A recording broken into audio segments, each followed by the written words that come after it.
So back in 1998, where Sega was at its downfall kasi dahil sa sales ng Sega Saturn, there was this console that they were trying to make, which is the Sega Dreamcast, which is para sa akin their last ditch effort para lang mabalik ang sa market. So itong mga peeps, ang Sega Dreamcast was released in 1998 and pag sa US naman in 1999.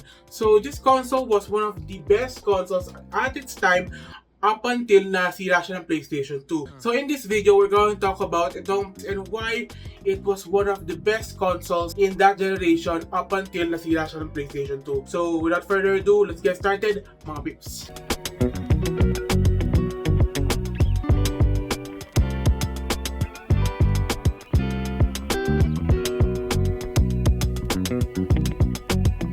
So nagsimula ang story ng Dreamcast during the Sega Saturn days, mga peeps. Kasi nung Sega Saturn, dito siya nag-fail, to be exact, mga peeps. Dahil lang, pagbilis nila ng paglabas sa market, dahil lang natakot sila sa PlayStation 1. Which is parang maling idea yun na. So, the PlayStation 1, sobrang daming bumili. As in, sa sobrang daming bumili, umabot na ng 100 million ng sales nila. Well, this, na nilabas nila a few years after, like 1998, the Sega Dreamcast was inuna nila sa market ang PlayStation dahil palabas ng PlayStation 2. They tried to get the sales back sa Sega by introducing the Dreamcast, which is a 128-bit console na unheard of noong time na yon kasi lahat ng mga consoles ay 32-bit or 64-bit. Pero itong console na itong mga peeps, nag-fail din siya. So, sabihin ko sa inyo mga peeps, nag-fail siya by these two reasons. Unang muna, yung sales ng console ito ay nasira dahil lang sa piracy.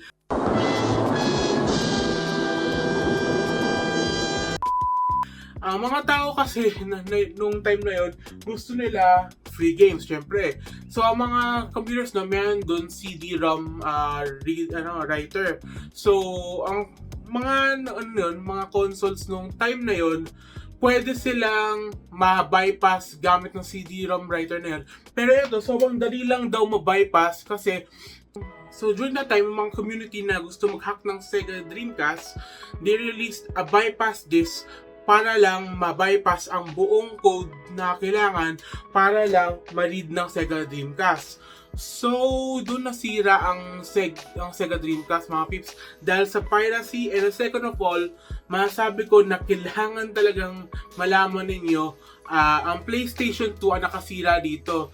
Una muna, ang PlayStation 2 1 year after at sobrang hype siya ng Sony na pag yung hype siya ng Sony, hindi siya nakahabol sa sales. Actually, umabot lang to ng mga 100,000 during its launch, while the Sony PlayStation umabot ng PlayStation 2, umabot ng lagpas 1 million yata, I believe. Kaya, pagbalak niyo bumili ng Sega Dreamcast noong time na yon, it's not a good option kasi palabas na in a year ang PlayStation 2 and it will have more features than the Sega Dreamcast.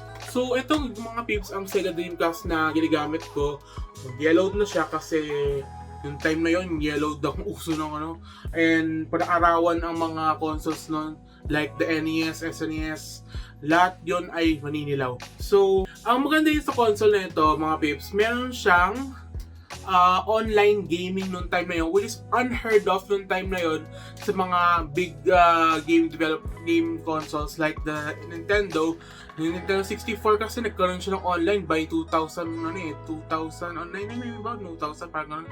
So ang naisip natin mga peeps na sumikat ang Dreamcast na konti before na masira siya sa PlayStation is because of Phantasy Star Online, which was also released sa mga ibang consoles after na discontinued ang Sega Dreamcast. Pero that was the killer app of the Dreamcast, which is yung online capabilities ito. So we can replace this modem port with a LAN port para hindi ka na mahirapan mga peeps na mag-connect nito online. So at least mga peeps, gumagana pa to online kaya nagtataka kayo na hindi na pwede mag-online ang ang Dreamcast. All you need is the LAN port. Ako kasi naka-modem ako dito, which is a 56K modem. At ito mga pips na console na ito, it can still play online like Phantasy Star, and maganda yung community ng Dreamcast, to be honest. So the Dreamcast has 4 controller ports na basically ginaya nilang N64 na sikat dahil sa 4-player gameplay, and ng mga magandang games back in that time na gumagamit ito, which is yung mga fighting games like ano pa ba yung, alam ko lang na magandang game dito na fighting is Marvel vs. Capcom and Virtua Fighter. Walang Tekken nung time na yun sa Sega, kaya huwag kayo mag-expect na may Tekken dito na 4-player kasi it was a PlayStation exclusive during that time. So, yung magandang features ng Sega Dreamcast mga peeps, isa doon ay yung pwede mo i-mod yung console. For example, ito, regular DVD, regular CD writer siya. Kita ko nangyari dito. So, ang Dreamcast na ito, mayroong regular na writer sa loob nito. Pero, you can put a GDMU. What is a GDMU, mga peeps? Ang GDMU is like a memory card na pwede mo ilagay dun sa CD-ROM ng Dreamcast, and malaman niya na ito ay isang game. So, pwede kang mag-pirate ng game dito. And pwede mo din palitan yung AC adapter. Like for me, nilagyan ko mga pips ng ng AC, ano ba yun? Parang barrel jack para hindi siya madali masira, and hindi na siya ganun kaingay. Kasi mga pips, ang power supply nito, if you don't know, maingay.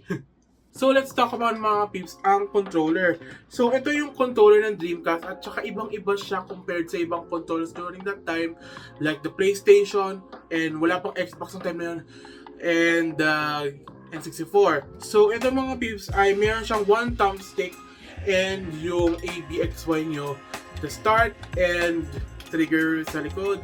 So, ito mga peeps ay gumagamit ng memory card, pero anong klaseng memory card tawag doon? Which is itong VMU.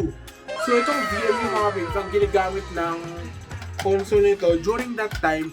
And if you're wondering kung maganda ba ang VMU, well, in my opinion mga peeps, yes siya, pero mabilis na maubos ang battery ng VMU. Kaya, pag balak nyo bumili ng ng Dreamcast, kailangan may VMU kayo or any memory card para lang magamit to, kasi itong console ito ay kailangan mo ng memory card para gumana.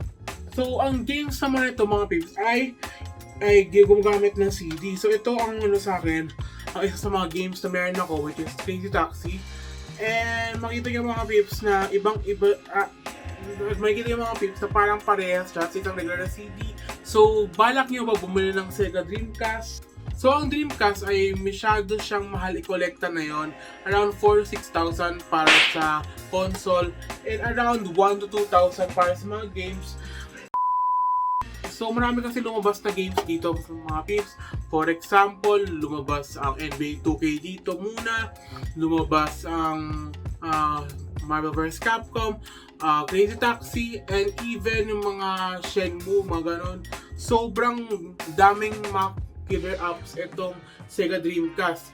And pwede ka din magpatugtog ng CD dito mga peeps, na CD na kanta, pero hindi siya pwede mag-play ng DVD movies unless yung mga specifically made na movie discs para dito sa Dreamcast.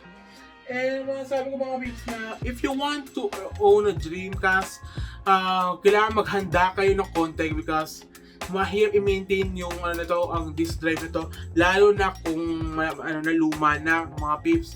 Kaya pag balak nyo bumili ng Dreamcast, I recommend mga peeps na pag hindi kayo mahilig mag-collect ng consoles and you want to play on the original hardware, you only need the GDMU na unit ng Dreamcast, kasi yun ang para sa akin ang better option in playing Dreamcast games na on the chip.